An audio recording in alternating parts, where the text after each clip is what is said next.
दोस्तों हाल ही में 4 महीने पहले Zee5 पर एक वेब सीरीज रिलीज किया गया है जिसका नाम है ताज डिवाइडेड बाय ब्लड। इस वेब सीरीज में मुगलों के इतिहास, मुगल सल्तनत को दिखाया गया है। दोस्तों अगर आप इस वेब सीरीज के बारे में बात करें तो इस वेब सीरीज को ये सर्टिफिकेट दिया गया है, यानी इस वेब सीरीज को सिर्फ एडल्ट लोग ही देख सकते हैं, 18 साल से नीचे के लोग नहीं देख सकते। इस वेब सीरीज में तमाम गंदे सीन को दिखाया गया और गलत लैंग्वेज को बोला गया है। अगर आप इस वेब सीरीज को देखेंगे तो आपको ऐसा लगेगा कि आप किसी मुगलों के ऊपर बनी वेब सीरीज को नहीं देख रहे हैं बल्कि किसी हॉलीवुड फिल्म को देख रहे हैं। अब अगर दोस्तों बात करें कि आखिर इस वेब सीरीज में कितना सच्चाई है, क्या यह वेब सीरीज मुगलों के इतिहास पर खरी उतरती है या बाकी फिल्में और टीवी सीरियल की तरह सिर्फ झूठ है। अभी तक इस वेब सीरीज के सीजन 1 और सीजन 2 को रिलीज किया गया है। पहले सीजन में 10 एपिसोड है और दूसरे सीजन में 18 एपिसोड है जो लगभग 40 से 45 मिनट के हैं। इस वेब सीरीज में अकबर के रोल को नसीरुद्दीन शाह और शेख सलीम चिश्ती के रोल को धर्मेंद्र ने अदा किया है। वहीं अनारकली के रोल को अदिति राय ने,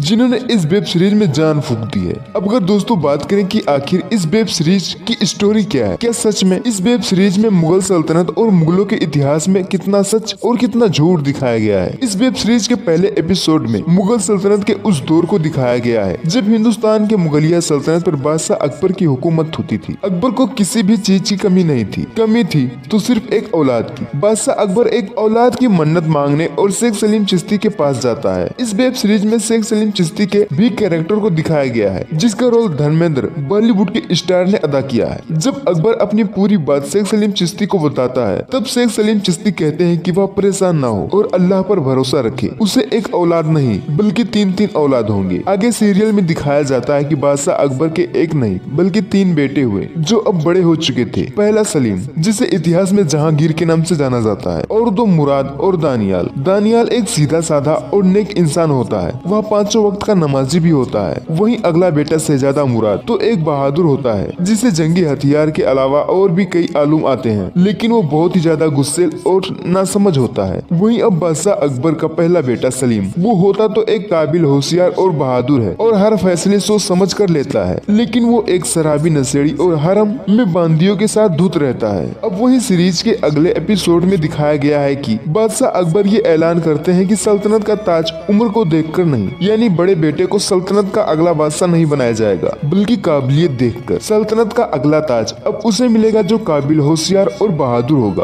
अकबर के इस फैसले को सुनने के बाद सल्तनत के सभी दावेदार अपने साइड के शहजादे को सल्तनत का अगला बादशाह बनाने में लग जाते हैं ताकि बादशाह अकबर के बाद उनका रुतबा और दबदबा कायम रहे। अगर दोस्तों आप इस वेब सीरीज को मुगलों के इतिहास को समझने और जानने के लिए देख रहे हैं तो ये वेब सीरीज बिल्कुल भी उसके काबिल नहीं है, बल्कि जिस तरह उल्टा पुल्टा और ऐसे कैरेक्टर को ऐड किए गए हैं जिनका इतिहास में कहीं नामो निशान भी नहीं मिलता है। दोस्तों इस वेब सीरीज के हर एपिसोड्स के शुरू में एक डिस्क्लेमर आता है जिसमें ये क्लियरली मेंशन किया गया है कि इस सीरीज के पात्र, नाम, स्थान, घटना और दृश्य काल्पनिक हैं। सीरियल के मेकर्स ने भी ये दावा किया है कि इस सीरीज को और ज्यादा इंटरेस्टिंग बनाने के लिए उन्होंने कुछ ऐसे कैरेक्टर को इस सीरियल में ऐड किया है जो रियल हिस्ट्री में एग्जिस्ट नहीं करते हैं। वही सीरीज में बुढ़े अकबर को एक अय्याश दिखाया गया है जिनका उनके अपने दौर में चारों तरफ रुतबा और दबदबा था। दोस्तों तो क्या, दुश्मन भी उनकी बहादुरी के कायल थे। वेब सीरीज में दिखाया गया है कि अनारकली, जिसके हुस्न में बाप बेटे दोनों पागल होते हैं, बल्कि इतिहास में किसी अनारकली का जिक्र भी नहीं मिलता है। ये सिर्फ कहानी, सीरियल और कुछ सुपरहिट फिल्मों की वजह से इस कैरेक्टर को इतना पसंद किया जाने लगा। जिस कैरेक्टर अनारकली को इस वेब सीरीज में दिखाया गया है, बादशाह अकबर उसे हरम में कैद करके रखता है जो अकबर के एक बेटे दानियाल की माँ होती है। खैर दोस्तों आज की इस छोटी सी वीडियो में बस इतना ही। वीडियो पसंद आया तो वीडियो को एक लाइक कीजिए और इस तरह की हिस्टोरिकल वीडियोस पाने के लिए हमारे इस चैनल को एक सब्सक्राइब करना मत भूलिएगा।